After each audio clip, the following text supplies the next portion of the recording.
Wait lang. Loss compression daw, wait lang pre. Loss compression daw, sabi ni master. Lumambot daw yung kick bigla. Sige, lagyan mo pre, gas.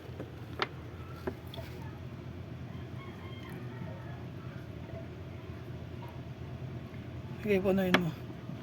Ayun, umiiyak. Dalawang intake. Ayan, okay na yan pre. Alam na natin kung bakit siya nag-loss compression. So, ang gagawin natin, tanggalin natin lahat ng valve. Palitan natin ng valve seal, tapos i-valve grind natin to. Hasain natin, tapos linisan natin to. Pati yun. Ayan. Alright. Ayan, kaya pala siya naglo-loss compression. Ayan, makikita nyo yung mga carbon deposit. Ayan. Sobrang kapal na. So, refresh na rin talaga siya. Alright, asahan natin to. Tapos linisan natin. So, yun, kakatapos lang natin mag-valve grind. Ayan, malinis na. So, check naman natin kung may leak.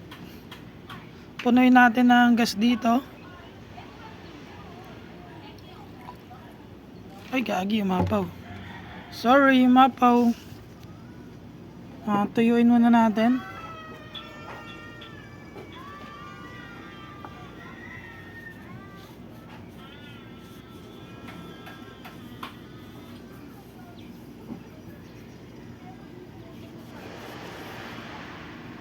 So, yan. Kung makikita nyo, wala siyang leak. Tuyong-tuyo siya. Ayan, puno yan dito. Oh. Intake natin ay walang katagas-tagas. Kahit moist, wala. Check naman natin yung exhaust. So, yan. Exhaust naman tayo. Ayan, punong-puno siya ng gas dyan. Tingnan natin. Ayan, wala siyang leak. Kahit moist, wala. Ayan, wala siyang basa dyan. Wala siyang leak. Ayan. Tinatagalan ko talaga yung video para kung may kakatas man, kumatas na. Ayan. Ano siya dyan? Alright. Alright, buo na. Nakasalpak na lahat. Start natin. Push start. Alright.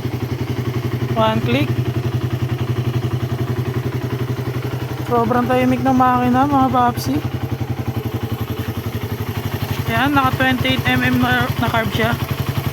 KT na round slide. Stable na minor. Rev natin konti.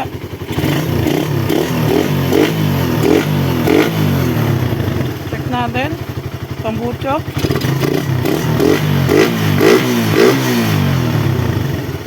Walang usok. Alright. Issue na ito, loss compression. Ayaw umandar na ito. Tapos lumambot yung kick.